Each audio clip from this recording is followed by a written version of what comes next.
I wanted to start from an image, quite a common one. When we go to eat, we eat things we like. Also, particularly the quantity of food we like. And then we take something to help with our digestion afterwards. Have you ever seen this? Have you ever done it yourselves?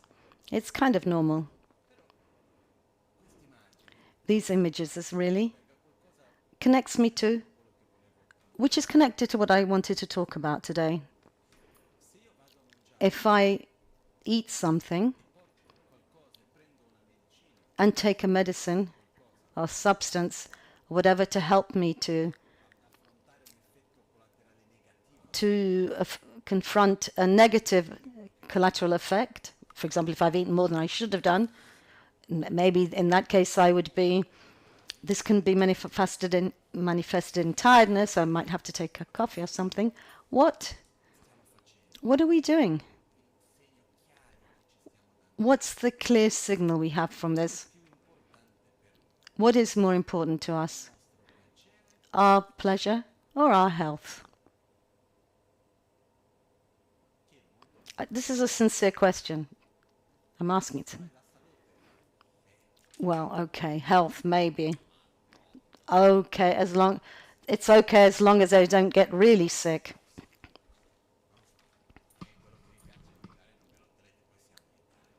And after all, we are in Italy where the food's really good.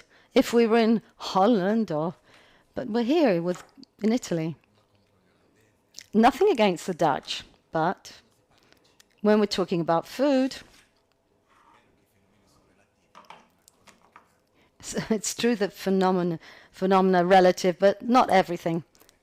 If you were to compare how we eat here and in Holland, but apart from the jokes, we have a very generalized attitude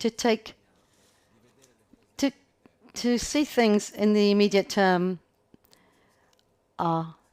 and we see our well-being in terms of the pleasure. Last Monday, I talked about this. I don't want to repeat everything I said, but some of you will have heard. I said we live in an epoch where we have a vision that's increasingly immediate. What we give value to is on the basis of immediate necessity. I gave the example talking to, when I talk to suppliers, companies, etc. And so, for example, they say when they ask, when do you need this by? The classic answer is yesterday. So people never say next month or in the future. It's got to be immediate. But this is not because there's been a delay, but more because we've got into this modality where when something is not immediate, it's late. Therefore, if we want to satisfy our desire, it has to arrive immediately. Once if you wanted something, you'd have to go around all the shops and look for what you wanted. I remember in 1995, something like that, I was in Brazil, and I really wanted a computer. And my grandfather wanted to give it to me as a present, but for some occasion anyway. I was very fixed on a particular model, and it wasn't very common then. My grandfather said, "This is your budget." So I took the yellow pages. I looked for all the possible shops. There weren't that many at the time. And I remember calling each one by one. until I found a shop where the owner had been to the United States and happened to have exactly what I looked for. But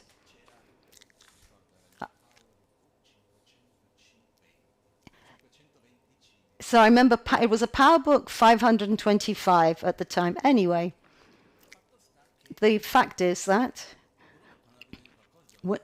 when you need something, you have to look, you had to look to find the person. There was a long process. So when you actually got what you wanted, you said, hey, that's great.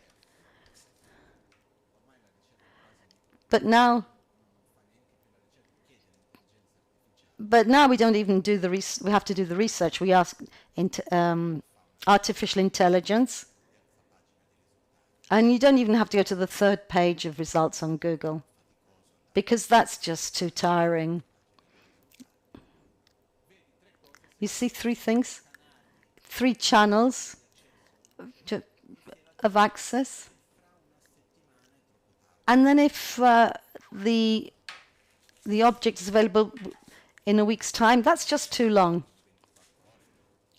And also, if we have to wait more than 24 hours for a delivery, and I'm making a characterization of this, but it's actually that's the direction in which we're going. What worries me is that we have a vision of time which is becoming narrower and narrower. Objectives are in the immediate term.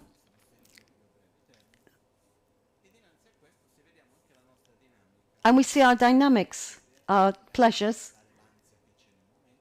We want to avoid the anxiety of the moment, the anxiety of having to wait for what we want. But unfortunately,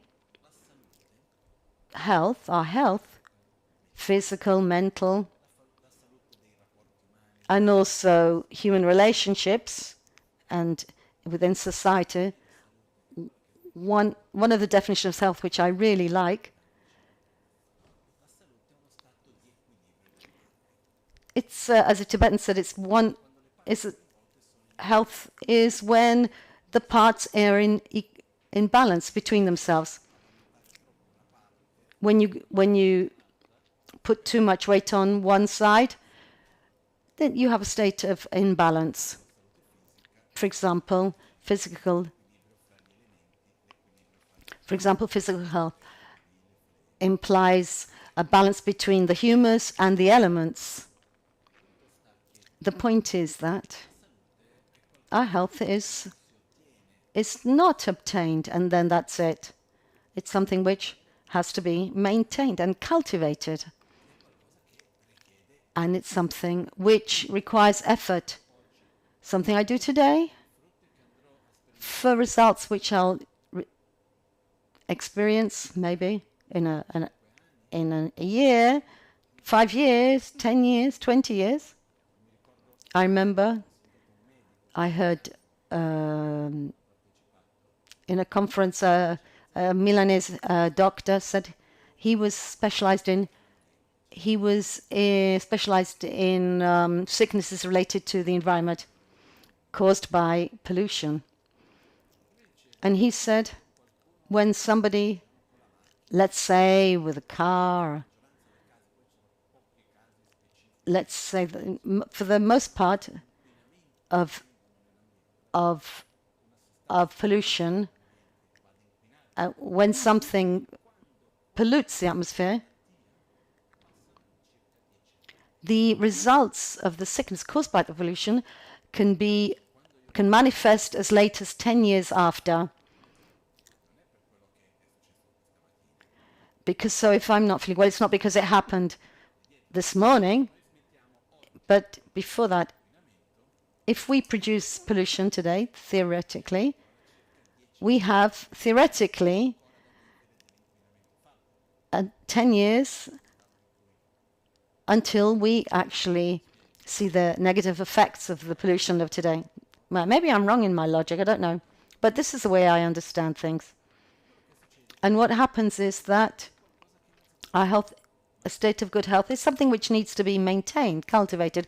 And this requires us to act today for that which will happen tomorrow. And therefore, for that which I will experience one day in the future, it's not easy. Because we live ever increasingly with this vision of immediate time frame. Want everything immediately. So where the medium term is a week only, where for me the concept is short terms, we're talking about, for me, it would be 6 months. Midterm it would be,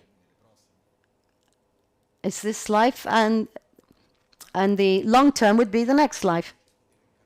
Let's, apart from the fact of reincarnation, the concept of reincarnation, the actions which I make, do they affect the rest of my life or not? Do we live, do we experience the effect of our decisions in the past? Yes. So long term is not something mystical of reincarnation. Long term is, there are actions which cause results in the future.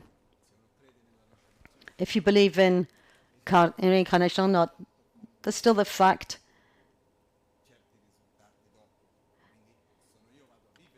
I personally experience the results of my previous actions and decisions. Another point of view, if we say, okay, you can be reincarnated, and then if you do believe in reincarnation, there's the fact that you will subject to the effects in the past. In ancient Greece, I can't remember where, in Sparta maybe, and somewhere in ancient Greece. And I remember hearing this, I can't remember where from. There was a particular law which said when they had to make new laws, especially those which should have a long duration and a big impact on society. We're not talking about something that's done once a year, let's say, but rather something that was done every 50 years. They called all the sages to stipulate the law, the law, and the day in which it became law, all of those people had to die. So their vision of reincarnation was that they could have been reborn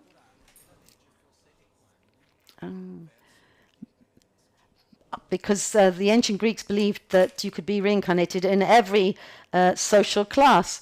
So therefore, there was a way to ensure that those who wrote the law would write something that was in the interest of all social classes, not just the top echelon.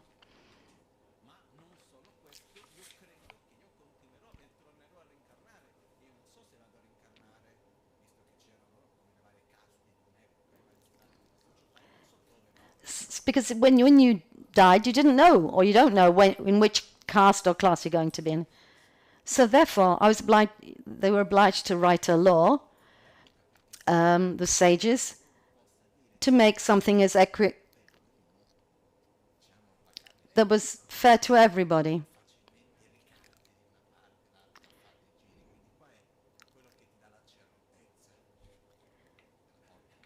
So what actually, in this case, gave the certainty, or also for us, is death. I'm not suggesting that every time we change the constitution, we kill all the lawmakers, but the point I want to make is that to think long term is not something. If we had a shared view of the continuity of life after death, apart from the fact of this reincarnation or not, the effect would be when one has a vision of continuity, one has a vision of my interest going into the future. But actually thinking about it, I don't know if that would work either, because we can't manage to think, to project well in 10 years' time, even in our own interests.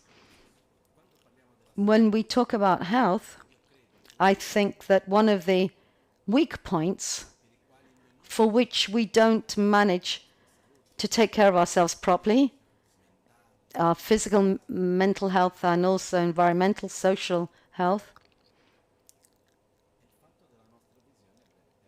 it's because of our immediate viewpoint and not.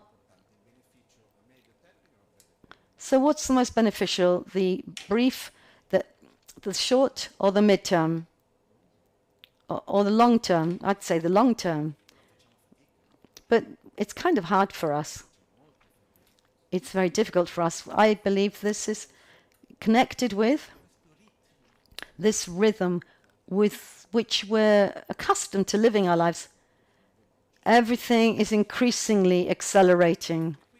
And here it brings us to another aspect. And then I'll go to talk about what I really wanted to talk about. The fact that once we manage to stop for a while and ask ourselves, I want a body, an environment, a family, a mind, society, or a work context, healthy? Do I want it to be healthy or not?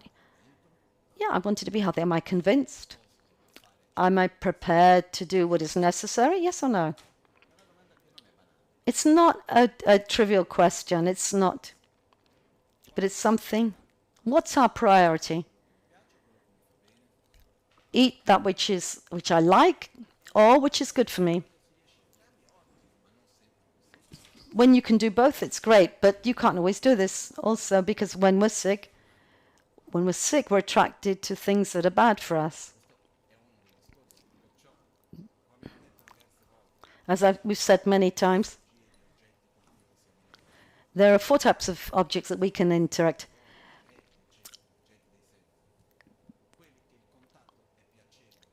That which gives us pleasurable contact and is also good for us. The contact gives us, we don't like, and it's also bad for us. Well, we'll try to avoid those. It's easy to avoid. And the other 2 are more difficult, where the contact is good for me. Sorry, where I like it, but it's not good for me. And things that we don't like, but are actually good for us. So these are the challenges that we have. And one of the measures of maturity, signs of maturity and balance, is the person who has no problem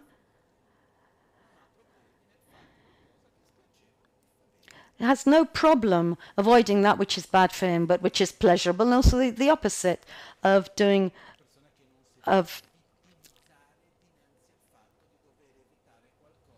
and also doesn't victimize himself because he has to avoid that which he likes, but which is bad for him, and doesn't see it as a kind of sacrifice.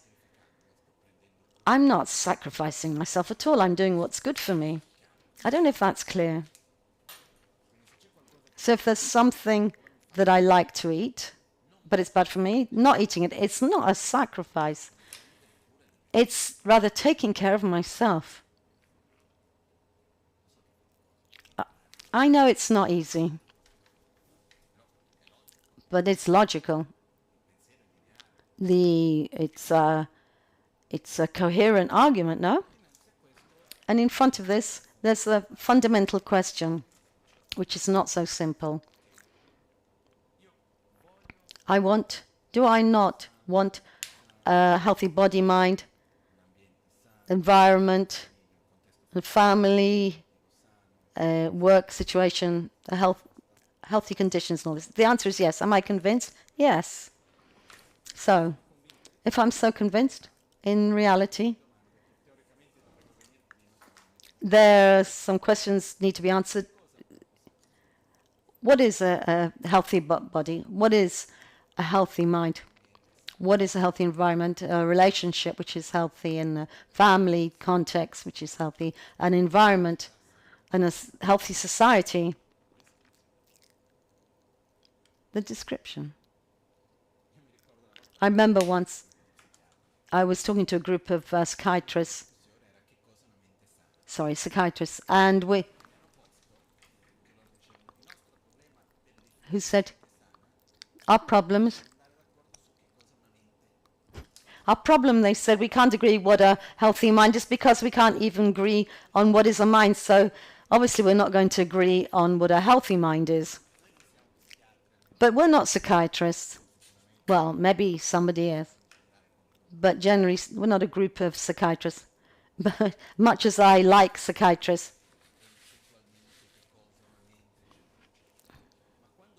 But when I want a healthy body, what is it I really want? If I have to describe it, what is it? What does it mean? Does it mean strong? A good-looking body? Or balanced? What is a healthy body? This is not the subject today, but I'm going to leave you to ponder on that. So I'll just say that for me, a healthy body is one that doesn't struggle to survive. It goes to sleeps easily, has no problem eating, digestion.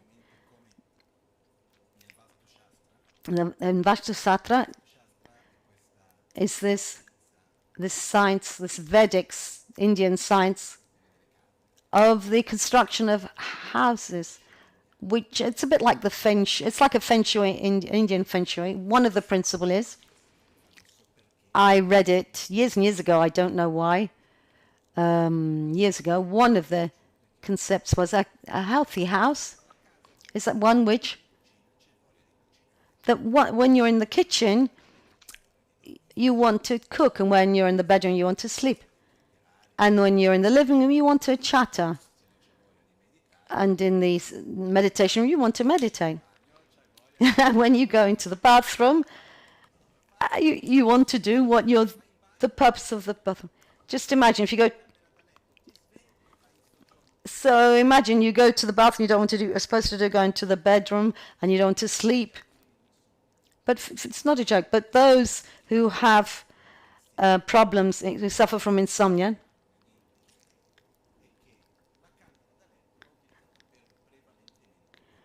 so one of the rules is that the bedroom should be used principally for sleeping,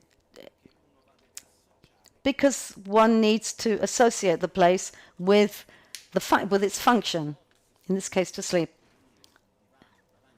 So of course, if I get used to going to sleep in front of the TV with a kind of lullaby, or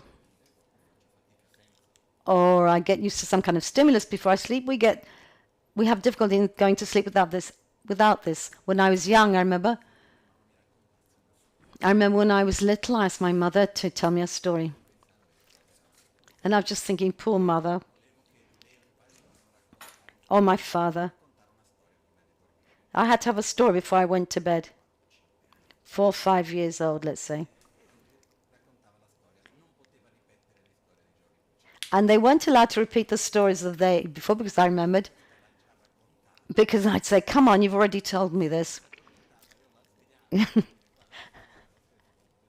So if either of them went to sleep when they told me this story, and I'd wake them up, I wouldn't let them sleep. They had to finish the story. But now we do the same with television. So we do with kids what adults do for themselves. The fact is that a healthy house is one, in brief, that functions well. If we want to, so in the same way, a healthy body is one that works well, one that digests well, sleeps well, enough strength for the whole day, manages to do what it has to, and manages to go to sleep when it's supposed to. Yeah, that's it. Simple. Seems simple, but I don't know. How often do we have difficulty in doing even the most simplest thing? Even sleeping, for example. So I'm going to leave that to you. Your research to define a healthy body. Because, okay, a perfectly healthy body, I don't know. But what do I want as a healthy body? What do I want? They say perfectly healthy body, according to Tibetan medicine, is practically impossible because one of the definitions of the body is the place that's where we have an accumulation of the results, the maturation of the actions carried out in the past. Because our emotions, don't they manifest in the body? And also what we live and the decisions, what we eat, etc. All the choices during our life, do they mature in our during our lives, mature in our body, no? So it's difficult to conduct our lives perfectly. So sooner or later, there's the bill to be paid. So, but I'll leave it to you to make a description of the perfect body. Now, let's now talk about something more difficult, a healthy mind. What is a healthy mind?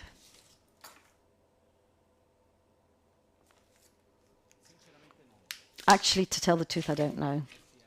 Or rather, I don't have an easy, simple answer that's really very convincing. I could come out with very flowery language that doesn't mean anything. Let's say it's the mind of the bodhisattva, Arya bodhisattva. Well, I agree that Arya bodhisattva has a pure mind. If he doesn't have a pure mind, who has a pure mind? But it's far from our own reality. Therefore, what is a healthy mind? Where do we want to get to? So I wanted to reflect together on the basis of 5 fundamental points that are taught. The 5 wisdoms, they're called. And one of the important aspects are these 5 characteristics which we all have. But it depends how they're developed.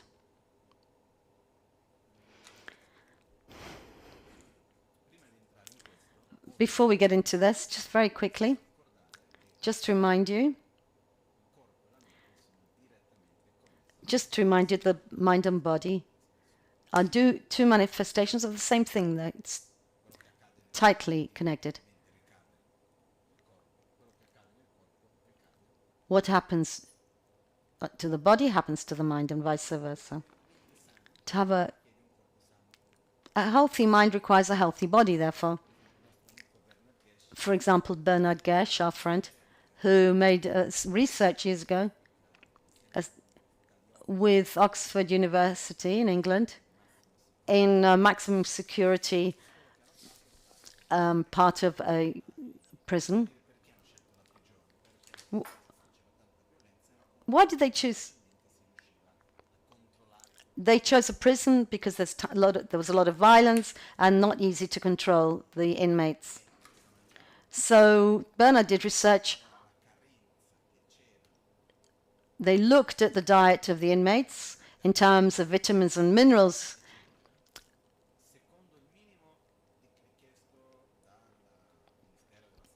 According to the health ministry in Britain. And what they did, they made some pills which contained all the things that were missing in this diet.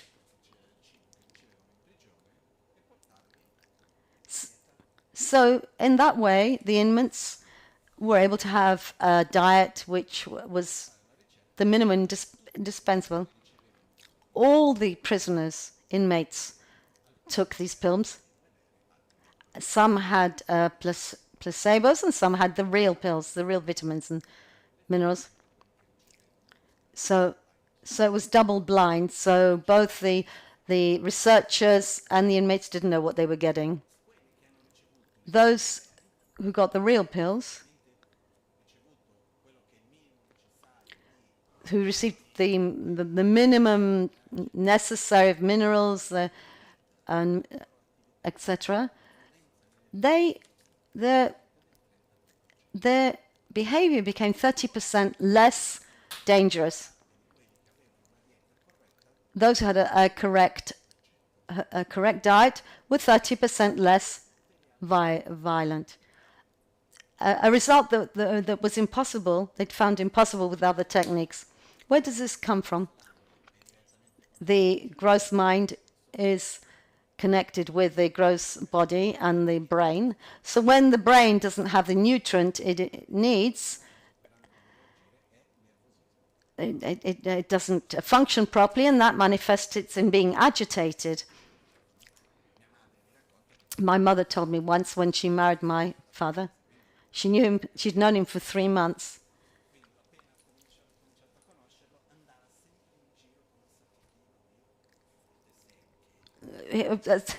When he got to know him better, she always had a bag of dried fruit with him because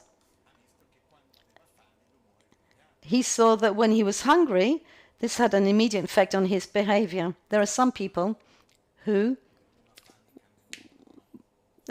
behavior changes when they're hungry. It's something immediate. It's not when the brain doesn't have the necessary nutrients, it doesn't function well, and therefore one becomes more violent, more aggressive. So having healthy food is a way to diminish the aggression and the violence. What happens is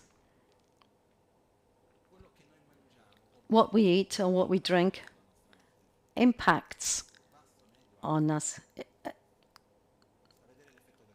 Let's say the effect of coffee even. So lots of things. So they have a great influence. So therefore, if you want to be healthy, we have to eat and drink healthily. Mental health requires a healthy diet and also to be in a healthy environment, because that has an influence as well. It has an impact on our mind where we live. All right, let's just leave this parenthesis.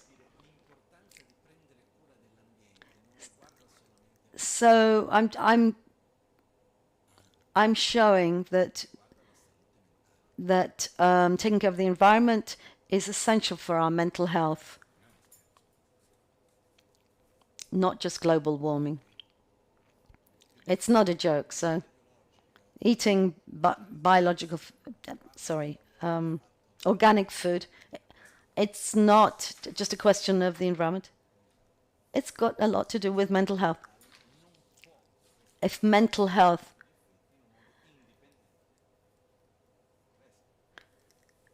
So it's a question of mind and body balance.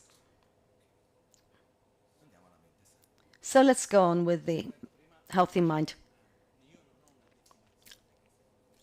I haven't got the perfect definition, but let's see some of the characteristics of a healthy mind and what we can do to cultivate this healthy mind. One of the things I really like in Buddhism is that it brings us to, well, let's say not often, let's say, towards the solution. It brings us away from the sickness, but towards the solution, a healthy point. So therefore, we need to define the characteristics of a healthy mind. So let's say, the mind of Buddha, let's say. Look at the 5 wisdoms. 5 characteristics of our mind which exist of the basis of the path and the result. The 5 wisdoms of the base are those which we have. The results of the 5 wisdoms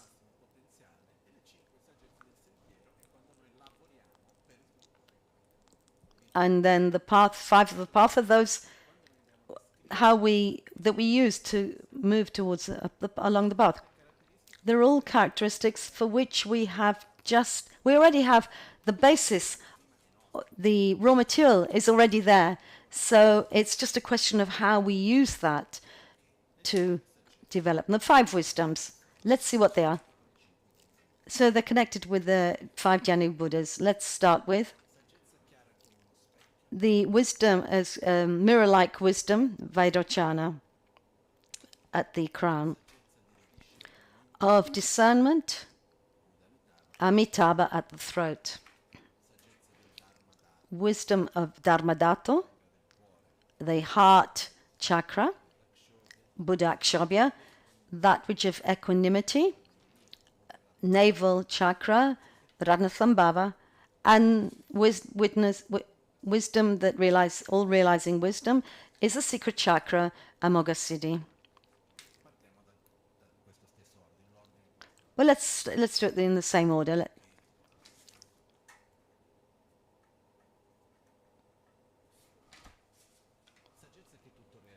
So the all-accomplishing wisdom is our capacity today. Sorry, this is the mirror-like wisdom. So we have 6 senses, including the mind. The objects of the 6 senses, the form, sound, smell, touch, and mental images. So generally speaking, that's it.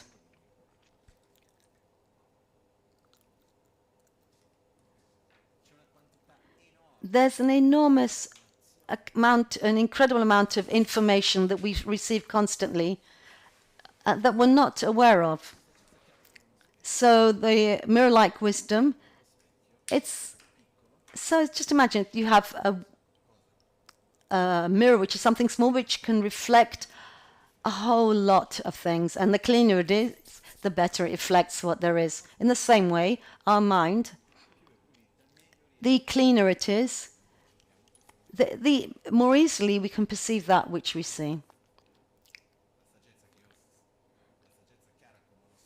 The mirror-like wisdom of a dirty mirror, it doesn't really have a lot of clarity and definition. Therefore, I remember once a documentary that I was listening to, they said, I don't know how true it is, I have no idea. It said, in every second, our mind receives about 2 billion pieces of information, of which we perceive or we're aware of, 2,000 only. Therefore, wisdom like the wisdom like mirror is we have our aim to increase the threshold. To lower it so that we perceive more, or to raise our threshold. So the interesting thing, the quantity of information, even if we're not aware, they still have a big impact on us. I've seen 2 examples. Once I was in São Paulo in Brazil, by chance, exactly in the same days in which they enacted a law which was called Clean City. And this law prohibited the billboards in the city. There were huge billboards all over the city on all the buildings. And at a certain point, they made this law to prohibit these billboards. And I was there, the way they, and then from one day to the next, when I arrived, there were no billboards. And I noticed I felt more relaxed. I had more space. Because when I see something, there's something that's written, an image, however little I may be aware of that, that information arrives. It gets to me. In fact, even stuff we see for a fraction of a second that we're not, and we can't even say we see it because we're not aware of it, we have an impact on us. Yeah, there are thousands of studies on this. The more we're aware of what there is, the better we can choose and interact with awareness. And we can interact better with the world. So a healthy mind is one that is pure aware, that has more clarity in that which I see, I hear, smell, taste, and touch, and that which is, and the form, and my own thoughts. The more awareness there is of the senses, that's one of the important factors of a healthy mind. An unhealthy mind, in this sense, would be one which is, it's like kind of blocked by certain objects. I don't know if that's clear or not. I don't know if you get this idea of a kind of blocked up mind. So what happens to us often is that we see something, nice or not nice. So it brings us pleasure or suffering. We kind of get blocked with this. But the more we manage to enjoy this, but at the same time manage to keep awareness of all the other stuff, and we have an amazing capacity. I believe the level of value that we give and consideration that we give to our own mind is ridiculously low. And also awareness itself, we have the capacity to understand what's around us and everything that happens, which is far, far, far greater than what we use. So one of the exercises is to be aware. So it comes to mind now. Once I was giving an interview to the police in Italy, to a policeman, and he told me that he liked to write in the middle of the night because he knew the time of day by the sun smell. So after 2 a.m. every hour there was had a different smell, and so for example the humidity changes, and he had lived all his life in the same place. So a good inspector should be able to see details.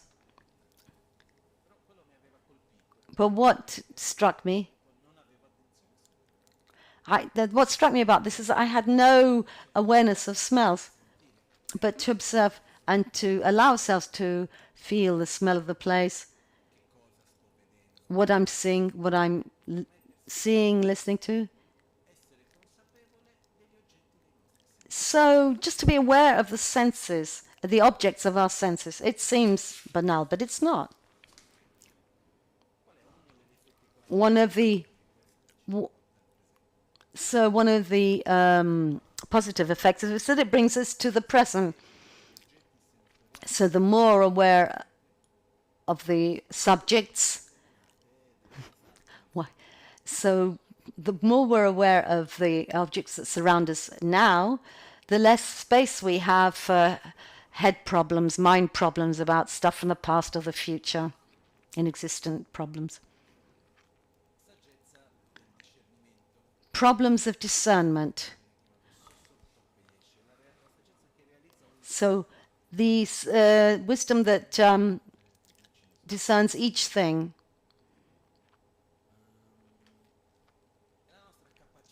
is our capacity to, when we see more than one object of perception, to identify the distinguishing characteristics of each object. Let's say two people. One person is made like this, and the other's like that. In other words, our capacity to observe the characteristics as a specific, to give a name to things, to perceive the distinguishing characteristics. When we have a concept and name, what are we doing? We're taking the characteristics, and then we say this is this, and that is that. If we didn't have this capacity, what would our life be like? It would be like a big mess. I don't even know how it would be. Often. So often we find ourselves in situations which we can't discern well. And what do we do in these situations? So we follow what people say without giving it attention. So generally, so the greater discernment, wisdom discernment you have, the less the risk of being manipulated. What is the basis for our discernment? Experiences, information which we have acquired. And Google is no use here. Artificial intelligence is no use here. Or rather, so external memory is of no use. When I have to discern something, what is, what it isn't it, I must use what I have inside of me already. Images, colors, forms, sounds. I enter into contact, and then what do? I do a kind of internal search to say, what is this? Just find out what it is.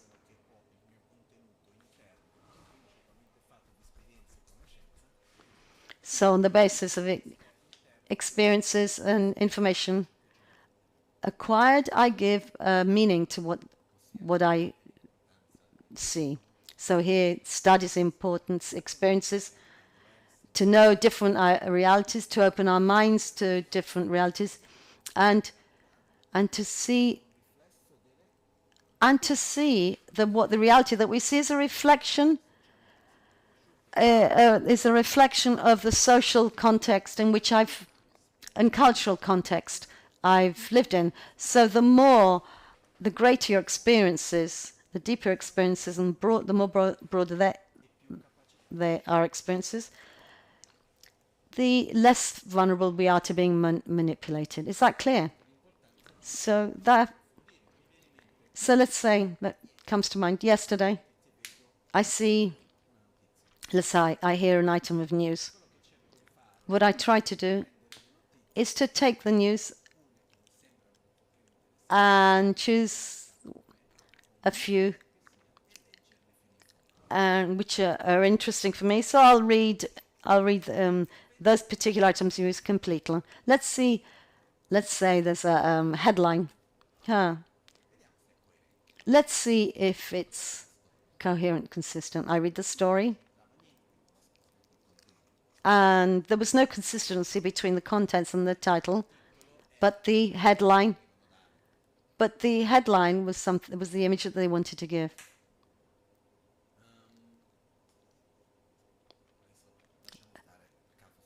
Okay, let's put aside specific examples. What happens is that if I read a headline, and somebody asks what happened there, what do I base my answer on? The headline.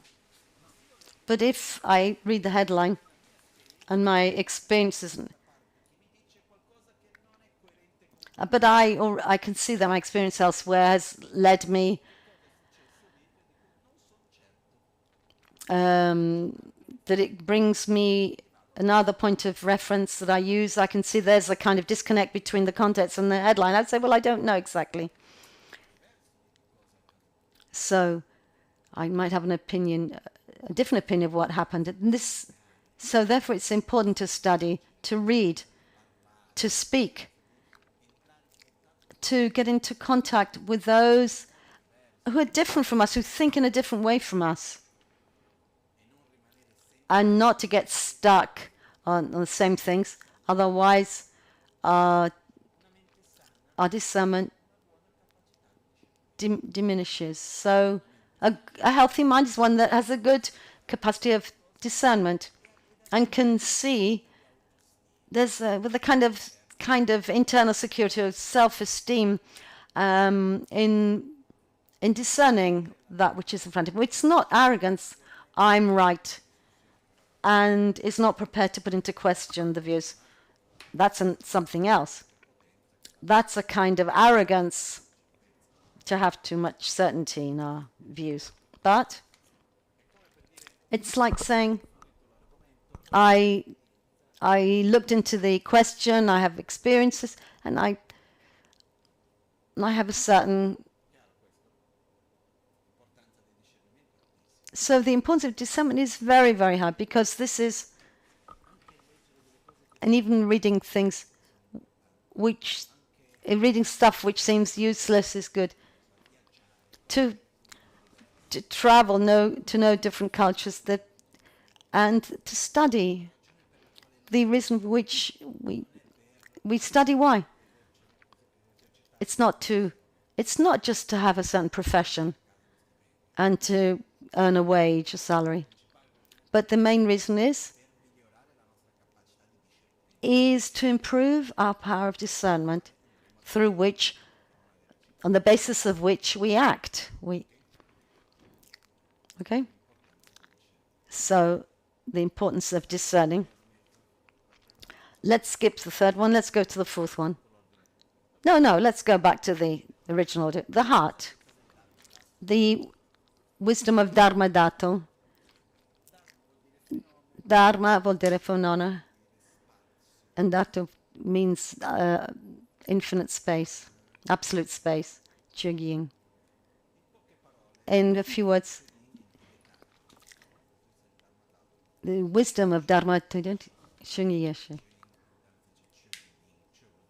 Chö vuol dire phenomena, Ying, spazio, but in a particular context. But the significance is the ability of our mind so let's say more from the emotional point of view. In other words, to have let's just say clean, pure mind,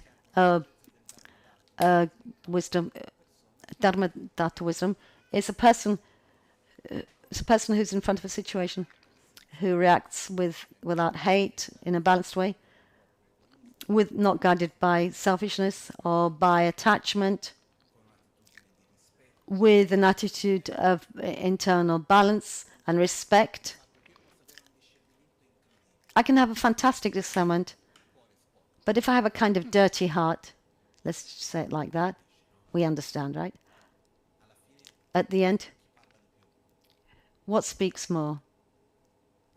The heart. In other words, is it possible that there are people who have great knowledge but who manage to do something, but they manage to do terrible things from attachment, from hatred and arrogance? That means great discernment, but not much Dharma Tattva wisdom. So the healthy mind requires a good heart, a clean sentiments towards oneself and others, to be in peace with oneself and with the others. I'm generalizing. There are many aspects, but the term it's so just to be brief, it depends on how strongly your mental defilements manifest. It's Dharma Tattva wisdom, how much selfishness, altruism, attachment, or generosity, on the other hand. These are the characteristics. But I'd say very simple terms. How clean? It depends how clean your mind is.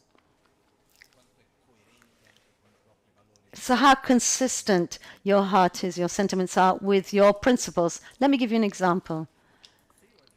If I react, I remember several times I've spoken to people and I received... So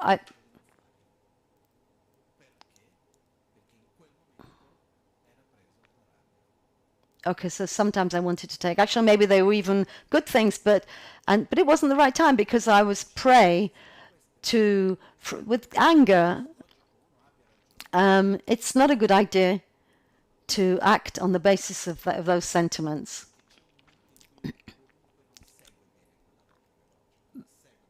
Because there's a moment in which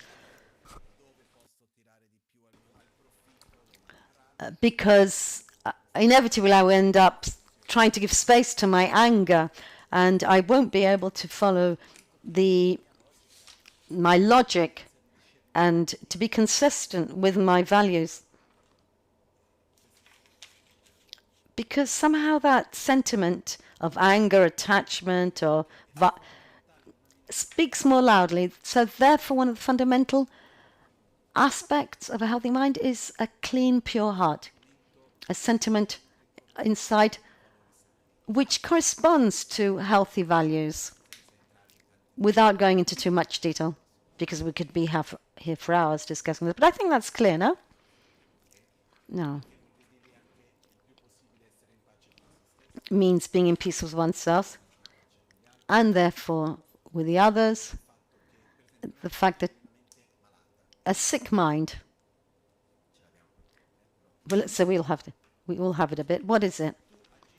You react to me with aggression. You act with me with action. I'm not talking about this because of the war. You act towards me with aggression.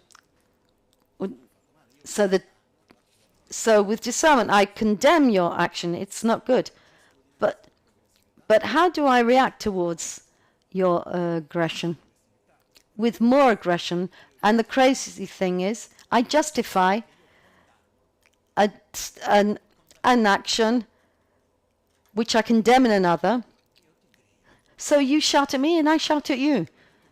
Well, I'm going to shout at you because you shouted at me. I don't know if it's ever happened to you.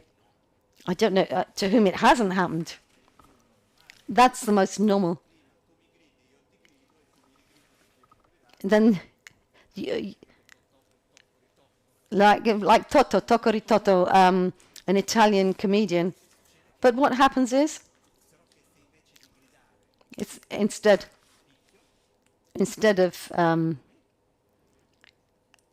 of shouting back, I hit you and you hit me back, so you harm me, so I harm you back. So then, because you've harmed me, and I harm you, and then you harm me, and it goes on and on. So the thing just escalates. What happens is, a healthy mind is one that manages to maintain equilibrium. This is a conduct which is good. And it's not... If this isn't you did something bad to me, it doesn't justify me doing something bad to you. This is a healthy mind. A healthy mind, it goes towards well-being. It doesn't go towards the immediate instinct to react with violence.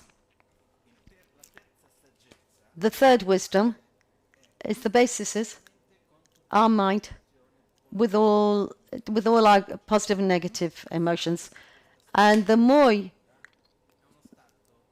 develop this wisdom, and towards that of a Buddha, you're increasingly without anger, jealousy, hatred, etc., but full of love and compassion, and So let's go towards that. That's a healthy mind.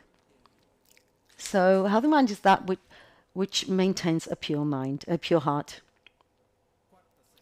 The fourth wisdom is called the wisdom of equanimity, which is, it goes together with discernment, that of discernment, where one manages to discern, not the specific, it's kind of mirrored like one view. So not the wisdom of seeing that which distinguishes each thing, but that which brings them together, what they have in common. You're two people, let's say, but you're two people. You may be different, but you are two people. Where we manage to put things together, where we see similarities, grouping people and phenomena and objects. We put them together. That's the wisdom equanimity, which is fundamental, because that's another thing which discernment looks at the specifics of each thing, and equanimity, it shows that which we have in common. So if you, for example, the wisdom of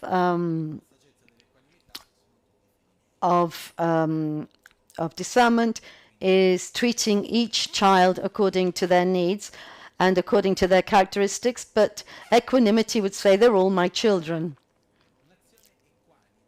An action of equanimity, which doesn't mean I do the same thing for everybody, because if we're like that, a slap on the face to this one would be as good, would work just as well with another person. Is that equanimous, come behavior? Let's say I have 5 kids. One did something I shouldn't have done, so I give him a slap on the face. That's not the best way, I have to say. Let's say I don't know, I shout him or do whatever. What does equanimity mean? That I shout at all of them?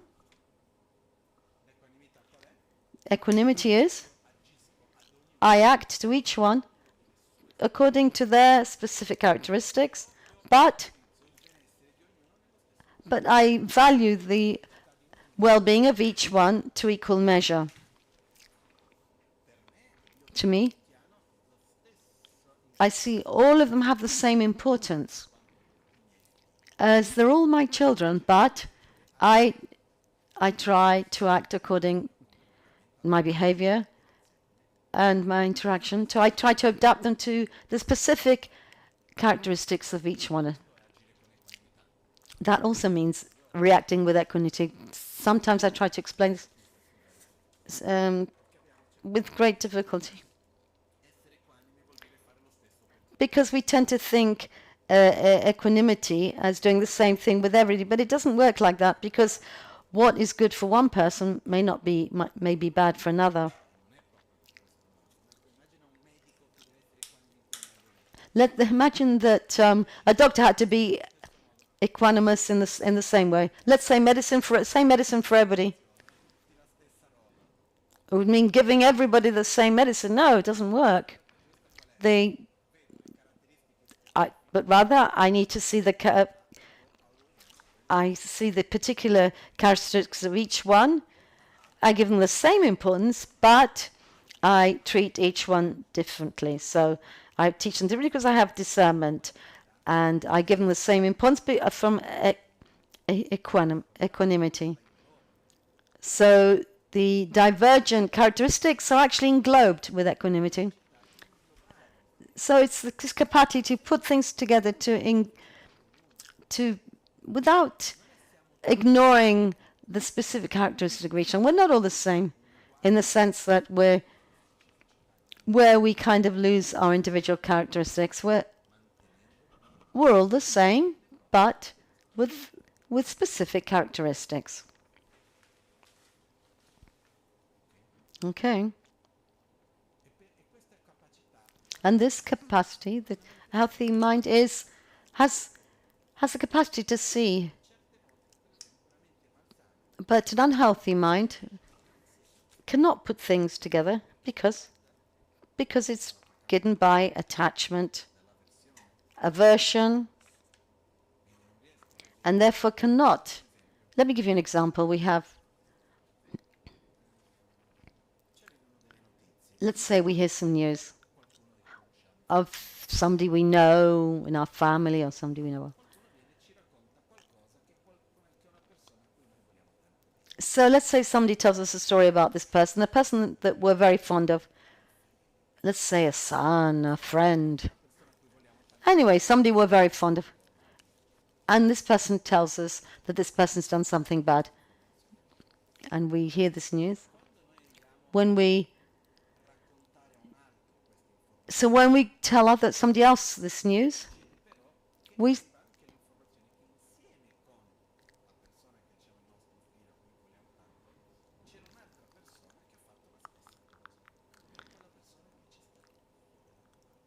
let's say somebody tells us this story of somebody else who did the same thing, but we consider to be a deplorable person we really don't like. When passing on and relating to others, the actions of the two people, well, for example, when it's my son, I would say, well, he was victim to this. I try to justify that which happened. When we try to, so when we talk about something that we have an attraction to, a bad action, of somebody we have an attraction to, we tend to minimize this action, but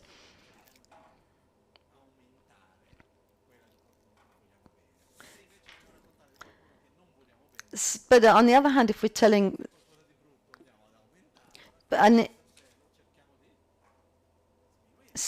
likewise, so somebody we don't like, we have aversion to, if they did something bad, we tend to enlarge this. If they did something good, we try to diminish this.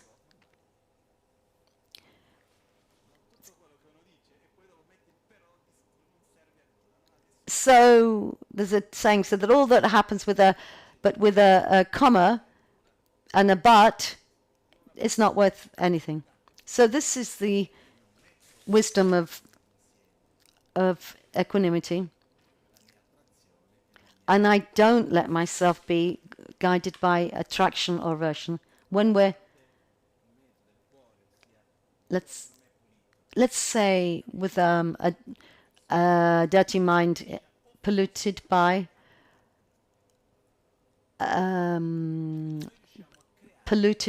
our mental defilements, this kind of blurs the rest of our mind. And therefore, so for example, we take away equanimity, we try to justify it, and we have less discernment, and we don't see these specific characteristics on the basis of a negative sentiment. How can I say this? There's an enormous difference between confronting an act of violence where I know who is the object, where the object of that violence, I know the names or the characteristics, and let's say I identify with that person, with those people. And on the other hand, and the suffering of those who are remain a kind of a generalized category. Let's say have an aversion. So when I have an aversion, the base of I try to justify this vague generalization. Let me give you an example. Those who say,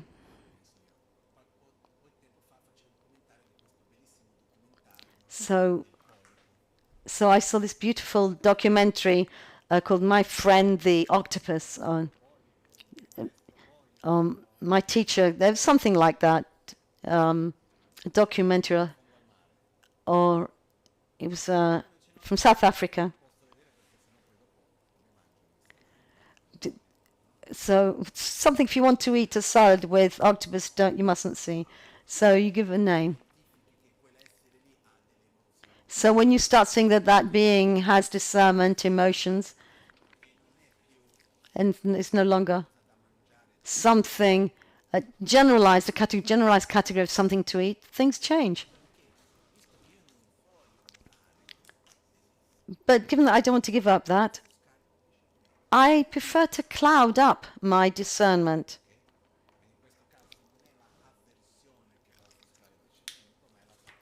So in this case, it's my attachments which clouds my discernment, because it's my pleasure. For example, who needs to eat octopus for their own health? I don't think it's a prerequisite. So, but if you are attracted to that pleasure, you tend to cloud your discernment. But the wisdom of equanimity, the greater capacity we have to see, the greater discernment we have, and the greater equanimity we have. But this is on the basis of more experiences, acquaintances. For example, I found myself seeing that different people in different contexts,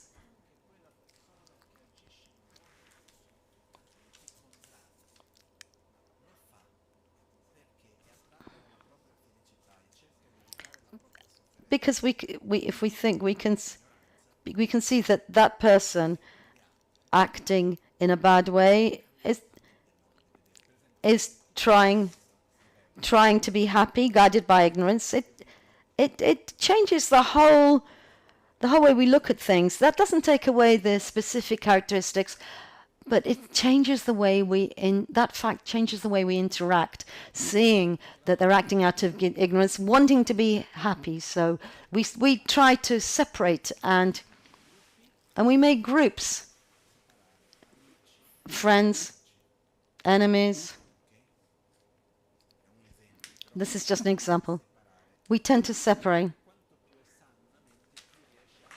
But the healthier the mind is, the healthier the mind, the greater it can unite things, while at the same time seeing individual characteristics.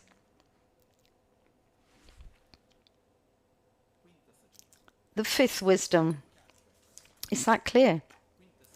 The fifth wisdom is called the all-accomplishing wisdom, Chaturyeshi in Tibetan.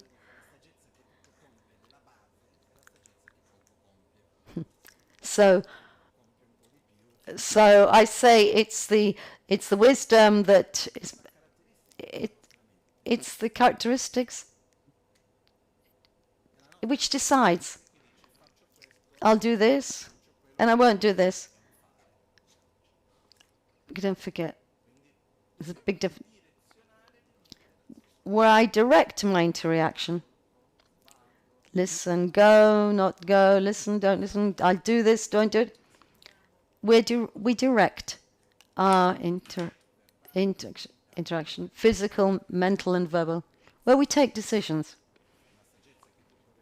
So an all-accomplishing wisdom, which is developed, where there's a lot of uncertainty, a lot of doubt, where taking decisions is a painful experiences. I don't know if it's happened to you. So I don't know if it's happened to you that you're supposed to take a decision, and until that decision is made, there's a kind of block in the stomach. For a very banal example that happened to me, trivial. So, for example, happened to me, being in a restaurant with a menu in a restaurant. I don't know if it's happened to you. You sit down and you look at them and you think, what am I going to do now? What am I going to choose? And also from a physical, chemical point of view, it's said in front of each decision, there's a certain amount of cortisol which is generated, And so, therefore, stress. And I think that's why I take a decision, I begin to relax. It's described as, it's explained that we take, in our society, it's said that we take 35,000 decisions a day. Let's just think at lunch.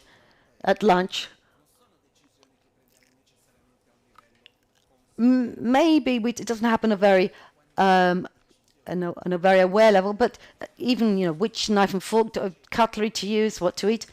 But said that when we take a decision, and let's just imagine. So it's said that the longer we delay deciding, the more cortisol and stress is generated. I mean, this is not my field, I understand. So many sicknesses, I believe, are caused by chronic stress. And I'm not an expert, but not caused by too much work, but rather at the enormous quantity of decisions that we need to make, which are not to be taken lightly, which take up space, which are not easy to make. We're talking about remaining blocked up. But it happens sometimes the mind is all blocked up because of a decision that we haven't taken yet.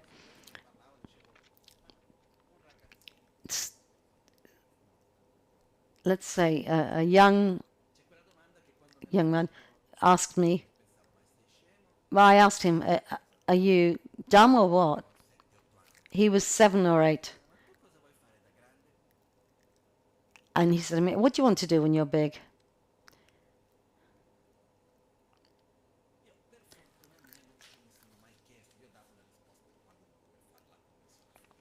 But I do,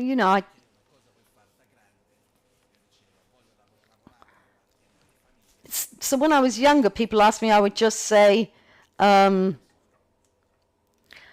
want to work in the family business. That's what I used to say when I was a kid.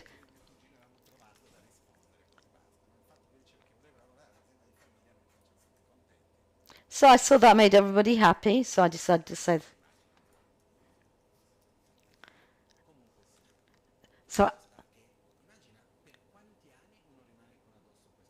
So just imagine how long you have the burden of this question. Sorry, when it was a dumb question to ask when he was a kid, when he was a child, but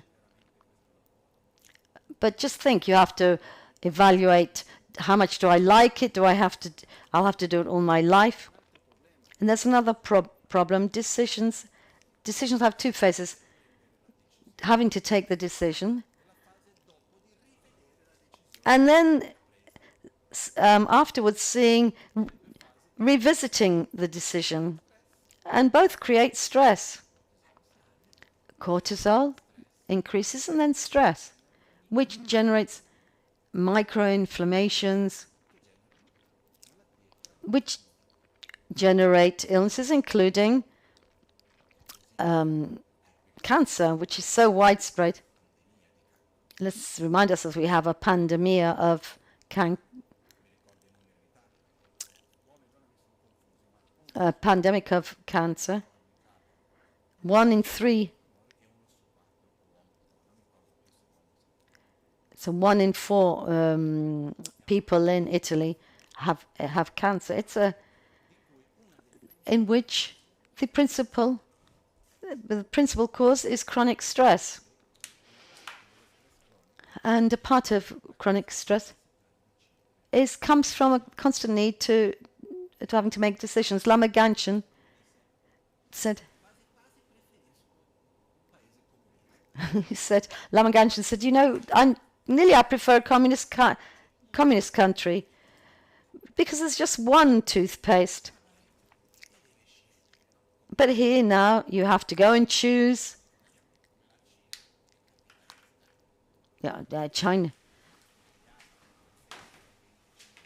even China, supposedly communist, has a plethora of products like here. And then you think, okay, which toothpaste shall I buy? How long? How often have you found yourself having to choose a simple product and having, and then you made the very difficult decision, and then afterwards you were taken up with reviewing your decision if it was correct or not. So I consider I have a huge luxury. It's that I never have to go shopping, or hardly ever. I don't like going to the supermarket. So I honor those who do it. So I went to buy once in a pharmacy, and I needed a toothpaste. Which one? Well, how the hell do I know? Or let's say, so the one that doesn't have fluoride, which is most natural.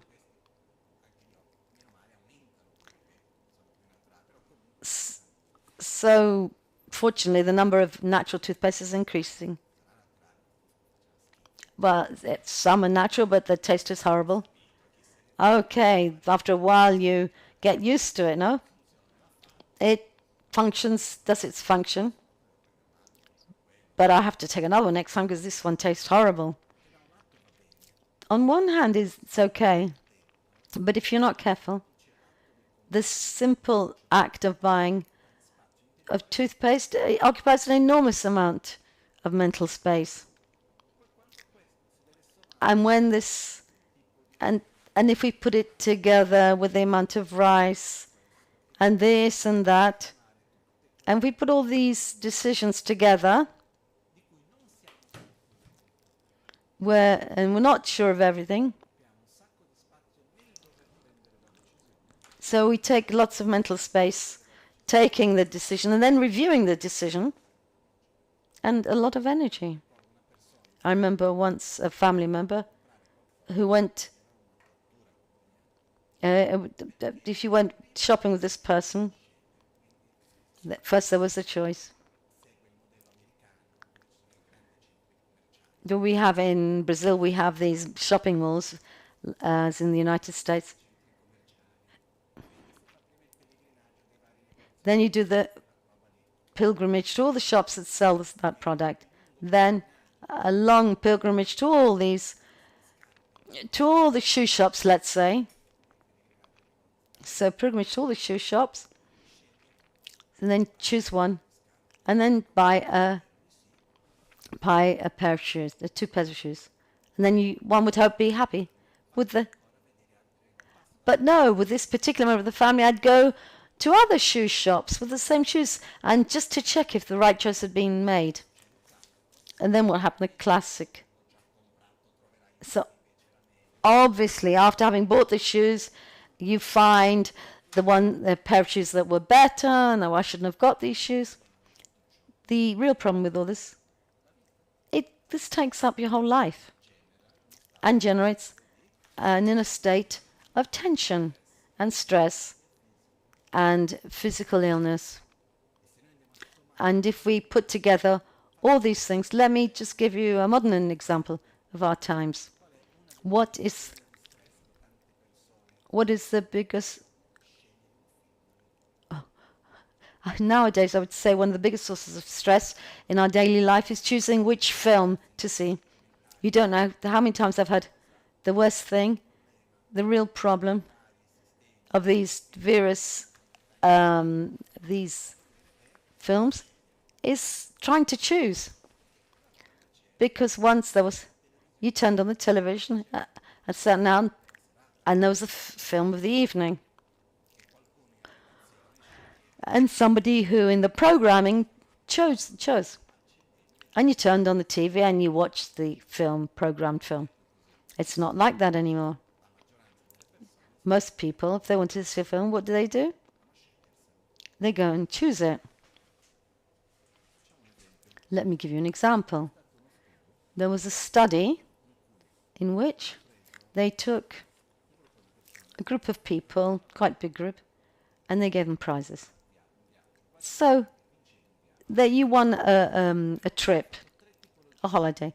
There were three types of prizes, or a holiday, when you couldn't choose when or dove or where, and that was it. The second level was choosing. You could choose either when or where. And the third one is you could choose both, where and when. And all those who won the trips, and then they had to respond to questionnaires. So who were those who were most satisfied? Those who could choose where and when? No. Those who didn't choose either when or where. Because if I win a trip and I couldn't choose when or where, and it rains, well, I didn't choose it. Let's say I choose to go to the sea, and it rains. I said to myself, well, I should have gone to the mountains. I didn't do it the right week. I didn't choose the right period.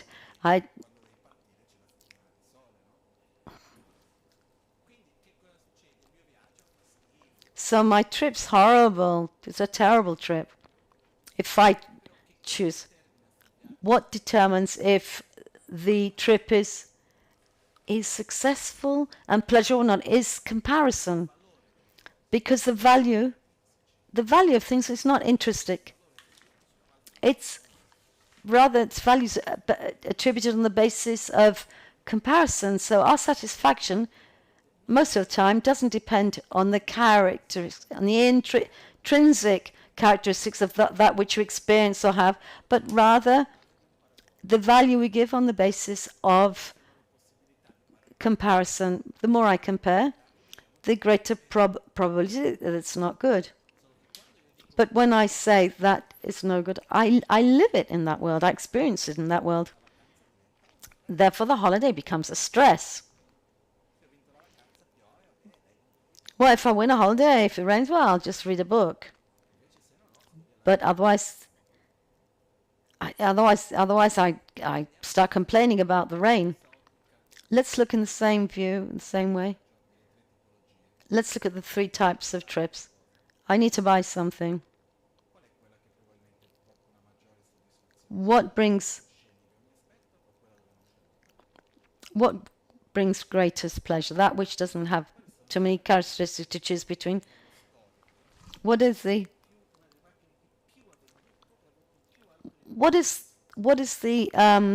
most sold car that which gave the greatest pleasure? It's the black Ford, there was one color, one model, one color. There was black. Couldn't have blue or any other color. There was black if you wanted it, and that's it. But people, there was a very high level of satisfaction. But now we're in an epoch where we want to personalize everything, as if we were coming from a very high level of capacity and knowledge, when in fact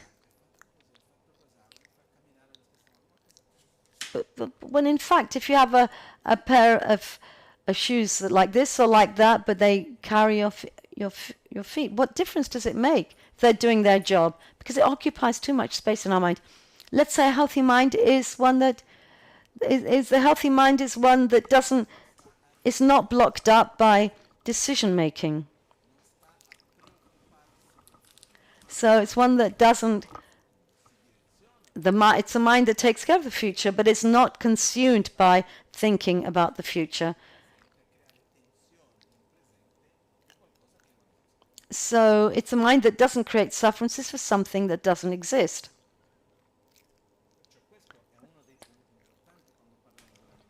So this is one of the most important things when we talk about a healthy mind, because inner space is one of the characteristics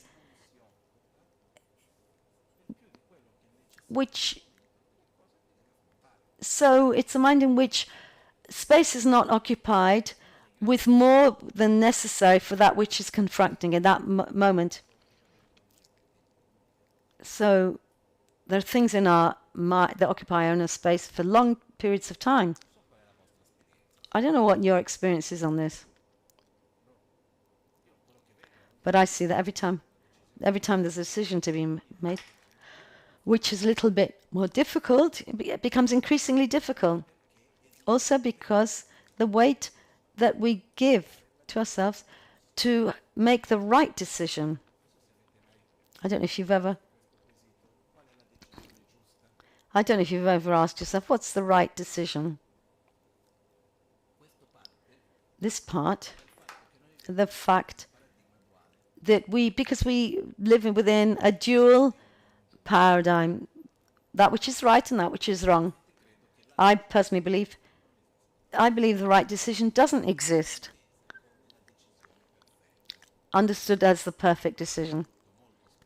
Very often in life, if we do something, one thing or the other, both aspects have positive and negative aspects. But we just have to confront and manage the results. Because one of the things on a personal level which helped me greatly to take away the stress in decision making and imagining the future is the fact to relax in the certainty of uncertainty. But if the future is uncertain,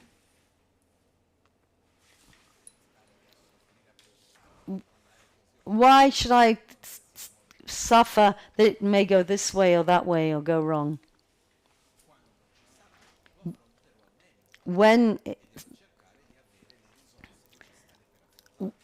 a problem arises, I will summon the resources I need to confront this problem.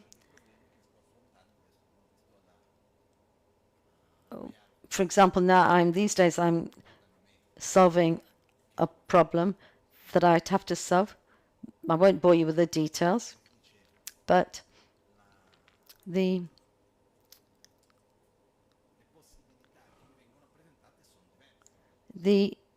are different possibilities being presented to me, and some are very complicated from a legal point of view. To tell you the truth, I'm actually enjoying this experience in the sense that because we have to do exercise, a gym in real things. But in fact, I'm actually well, but I have to confront certain things which are not clear. I don't have all the parts of the equation, but I do my best to confront them. And so another characteristic, which isn't one of the 5 wisdoms, is a healthy mind has confidence and optimism for the future, and is in peace with the past and also the present. So in other words, a healthy mind is in peace with the past, present and future. But so one of the characteristics of an unhealthy mind is one that lives the past with a sense of with a guilty conscience towards others and oneself, and lives the future with fear, with anxiety. This is the state of an unhealthy mind. A healthy mind is free from anxiety and knows that things can go one way or the other, but has faith in one's own personal resources and the future. Therefore,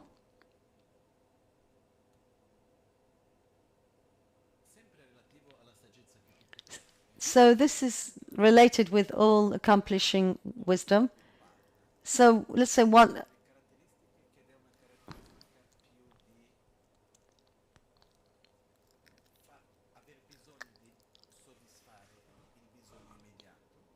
So a mind which is poorly developed in terms of all accomplishing wisdom, it tends to be focused on immediate results rather than long-term results. So we're going back to the first point of this talk.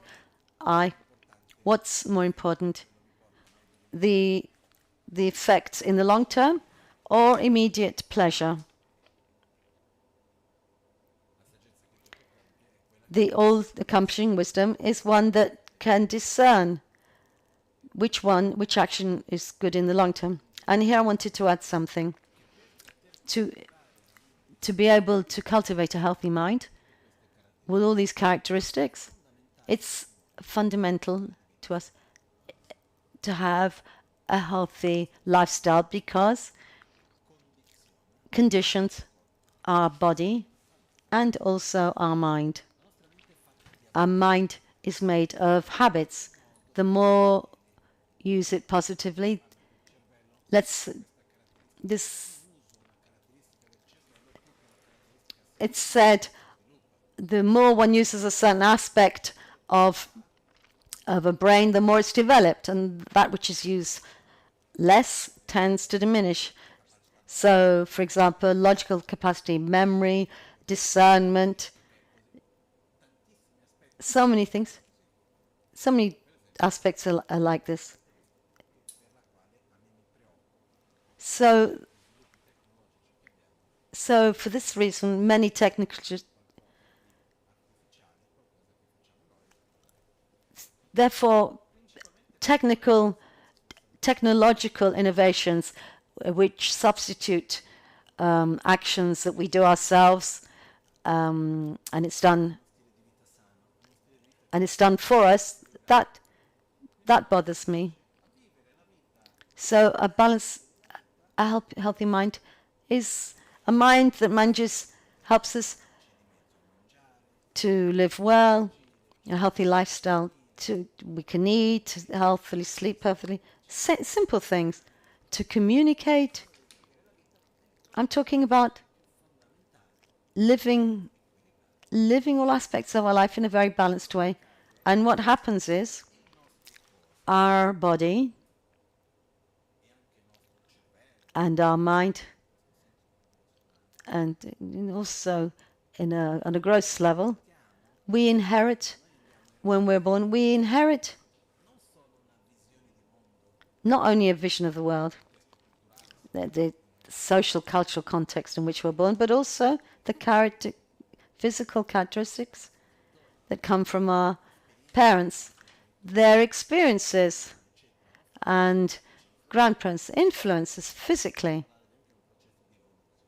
So it's like talking about the evolution of the species. There are certain systems in our being that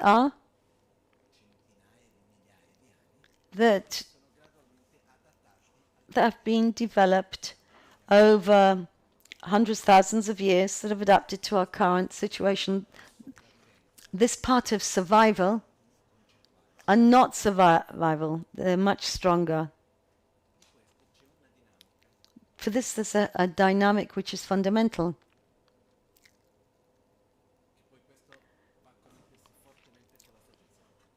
So this is strongly connected with all-accomplishing wisdom. Let's say I experience pleasure. Who doesn't like pleasure? Nobody. But when the pleasure finishes, what sensation do we have? Empty or full? Empty. Why?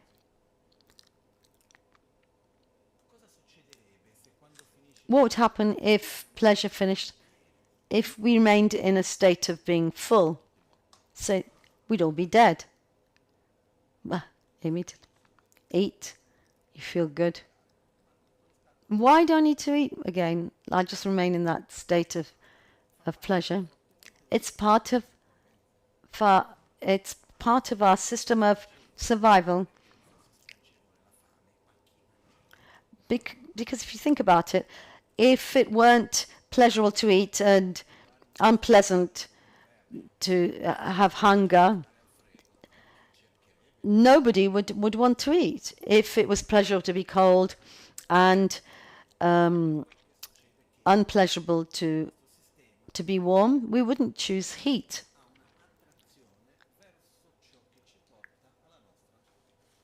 So we also have attraction to that which we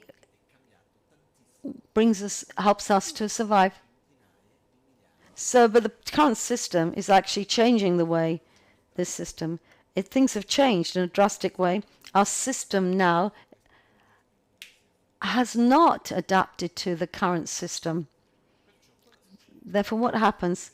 I experience pleasure, and then it finishes. I'm emptiness. But this emptiness is that which gives me. It gives me the impulse to go and look for the same experiences. Because when we have a good experience, we want to repeat it. Are we prepared to do even difficult things to repeat that pleasure? Yes. But what happens if?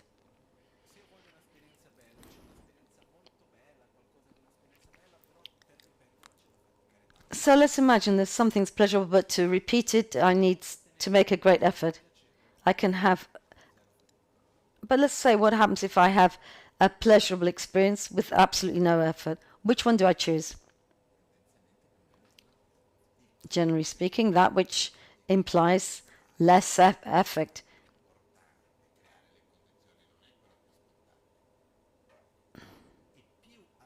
And the more we have pleasurable experiences in the immediate term, without having to make any effort, the less we're able to make an effort to have other things.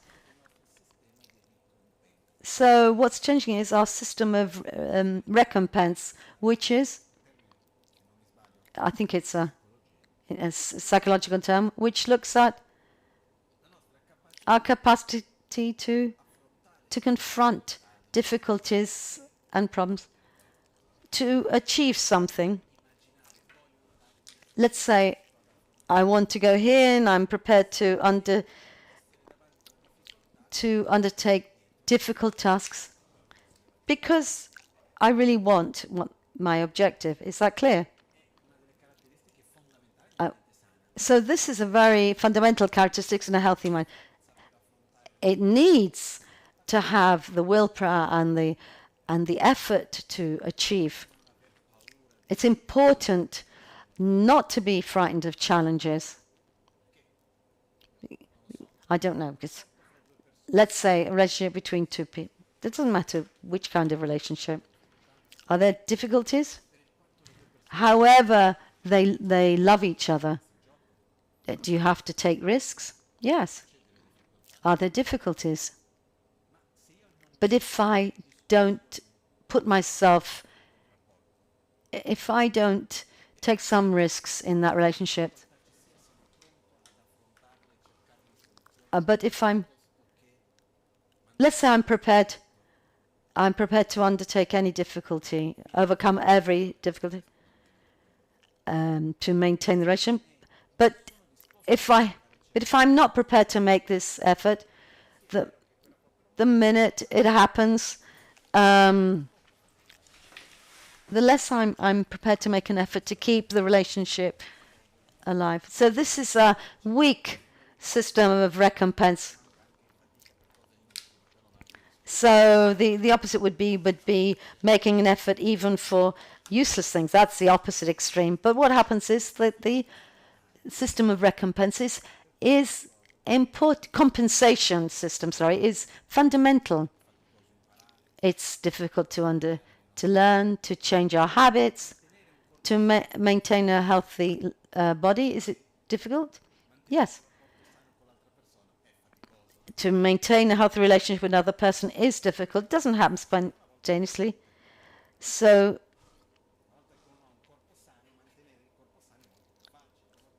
once one has achieved this, one has to maintain it, and it actually becomes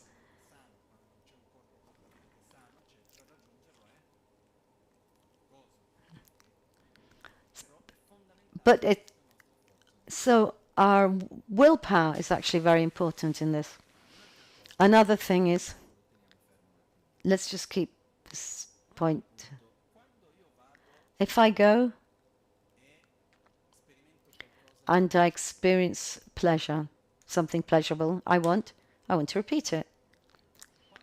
when this thing, let's say it gives me intense pleasure, or let's say easily repeated, this creates dependence, addiction. Let's say in other terms, every time there's a pleasure, there's a dopamine which is generated. Dependence, the characteristic is the dopamine, this chemical process that brings us pleasure. And one characteristic, the higher, that the bigger the dose of dopamine we experience, is the greater sensation of emptiness we feel afterwards. It's like drugs.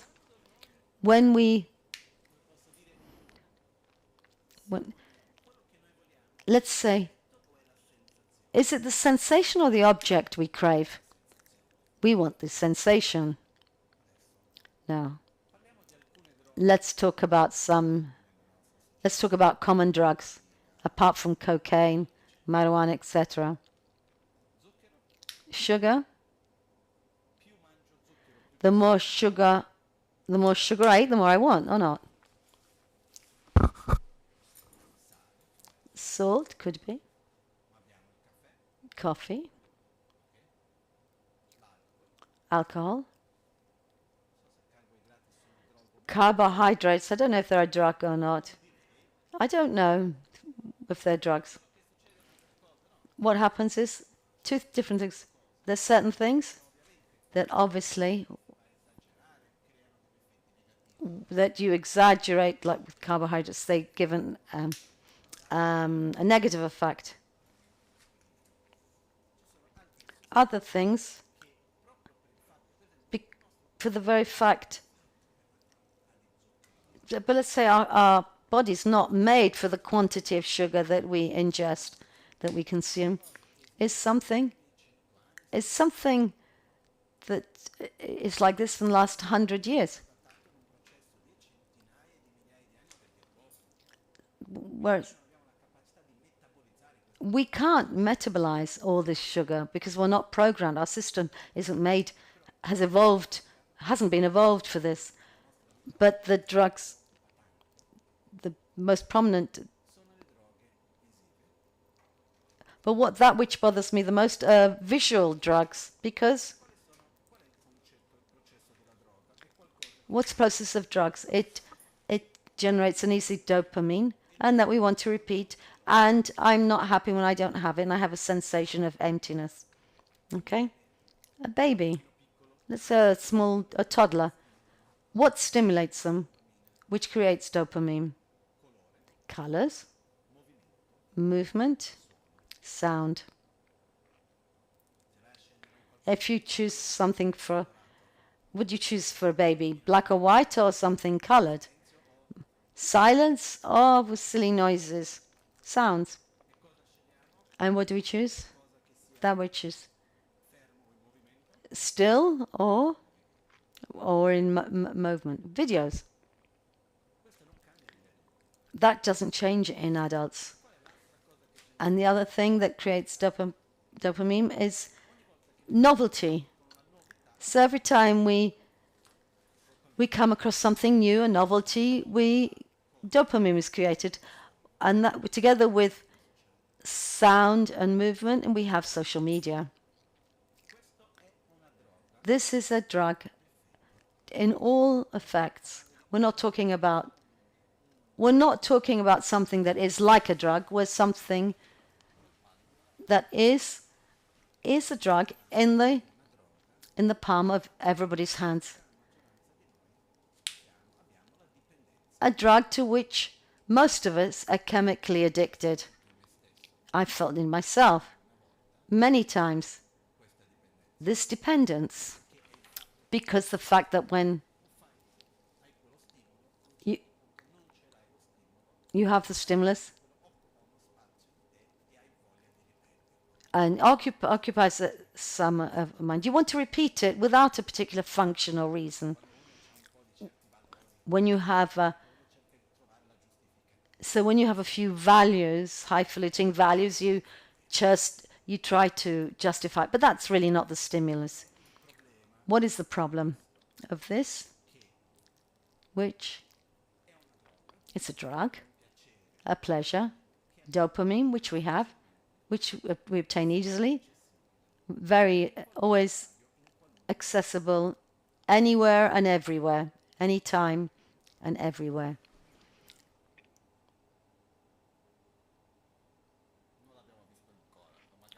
We haven't seen this. Okay. Sorry, I can't hear the question. What I want to, which is important to understand, it's a drug. I've heard a psychiatrist explaining that if these systems that there are, like infinite scrolling, and you go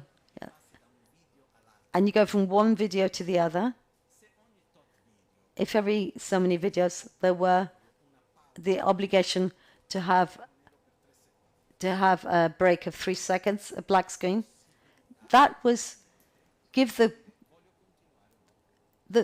possibility of the mind to say, I want to continue or not. But the fact that you can't make that decision, then you can't get out of the loop. The point is that this attacks our most primitive system. It doesn't matter how much knowledge we have, what cultural level we have, how spiritual we are, or whatever. We're human beings. Yes. We are all susceptible to this.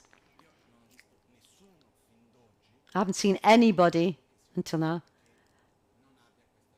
I don't know anybody who hasn't got this dependence.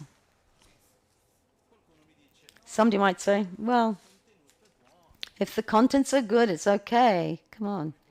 But I ask, is it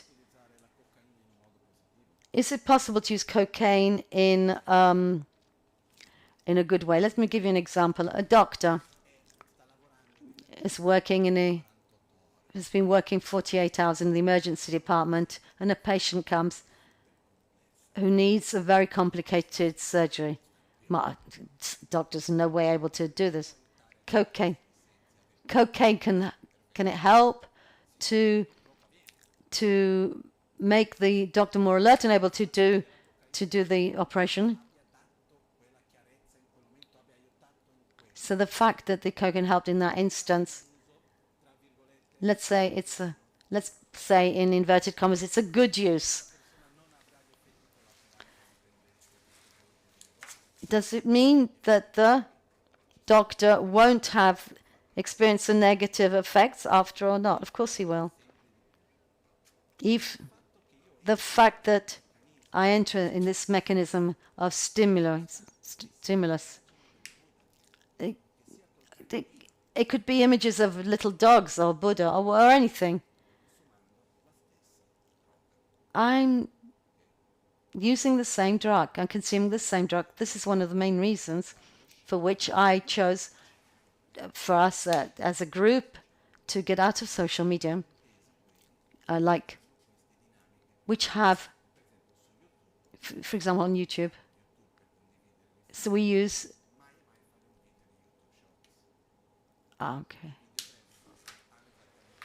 Okay, so we do use YouTube to transmit teachings, but not YouTube Shorts, because if you get into YouTube Shorts, it's hard to get out. It's happened to me. And you want to go back to it. Not for the contents, for the sensation. And what's the worst thing in all this? That it changes our affects our all-encompassing wisdom and our compensation mechanism. And we become more superficial. So we're happy with the stimulus, and we bother less about the context. We have less time to read, to to reason, and we're more easily manipulated, and we have a less healthy mind. To have a healthy mind, we must also create healthy contexts, and one of those is to eliminate any type of drug. Therefore, somebody will say, so somebody might say, for health reasons, I'm obliged to take this drug. Somebody said, I closed all middle social.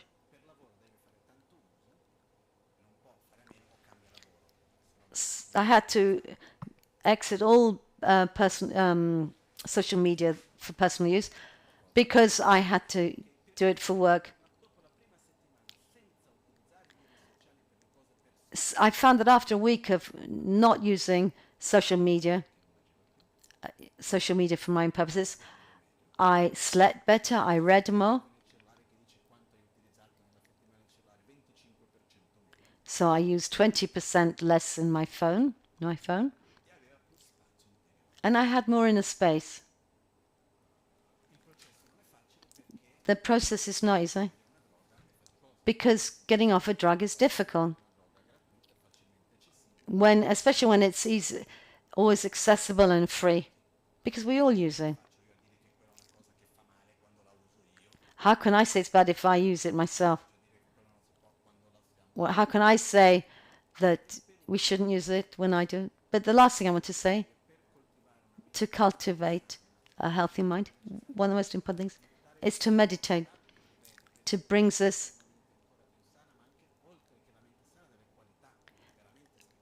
So meditation brings us not only a healthy mind, but also so when we meditate, for the most of us suffer from mental agitation, and there's also torpor. So mental agitation is like the post-dopamine sensation of emptiness after we've had a pleasure. We live in a context, there's a high dependence on dopamine. What I invite you, therefore, to do, to cultivate a healthy mind, apart from studying more, to be able to discern better, to have the capacity to observe the sense, to acquire mirror-like wisdom, to have the mind in peace, and to be equanimous.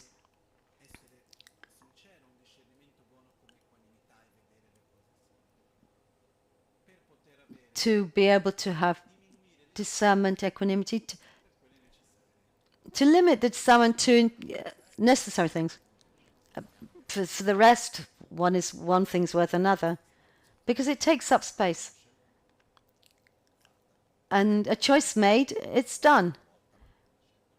It's done, so we shouldn't ruminate over it, because otherwise it uses internal space. And the last thing I want to say is, fundamentally, we must protect ourselves from our weaknesses. And our system, body and mind, weren't created for the quantity of stimuli and situations that we have. How can I say? Require recognition.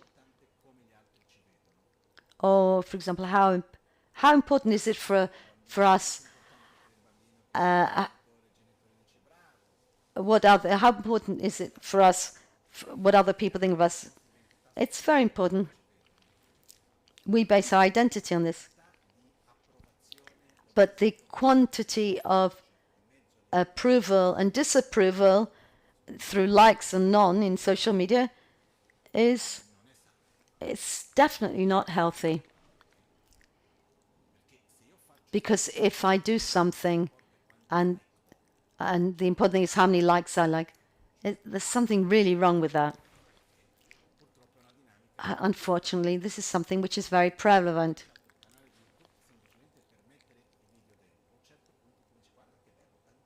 So you might start a YouTube channel, and then you start saying, "Oh, how nice! I've got all these visualizations." And that's what happened to me. And then I realized this, I stopped it. If somebody sees it and it brings benefit, that's enough. So we need to be very wary of this. A healthy mind is, belongs to a body which eats healthy food and a healthy quantity. Because even if I eat healthy food but eat too much of it, I get sick. Healthy mind must have. The mind, how does it eat? With senses. Therefore, this is when we decided to get off social media. Well, I'm not going to say people use social media are bad. It doesn't mean that they're drug addicts, but, well, yes, but I don't want to give that name to it. That's not the point. I don't like to point the finger at anybody. What I invite you to do is to be careful and to see what are the little changes that can, on a daily level, that can help us to have a healthy mind. And those which will help us to create an unhealthy mind. So this is the most important thing. If I want to have a healthy mind, I have to understand what is healthy and to have an idea of what it is in order to be able to move towards that aim. Let's make our dedications.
At dawn, at dusk, at night or midday, may the three jewels grant us their blessings. May they help us to achieve all realizations and sprinkle the path of our lives with various signs of auspiciousness.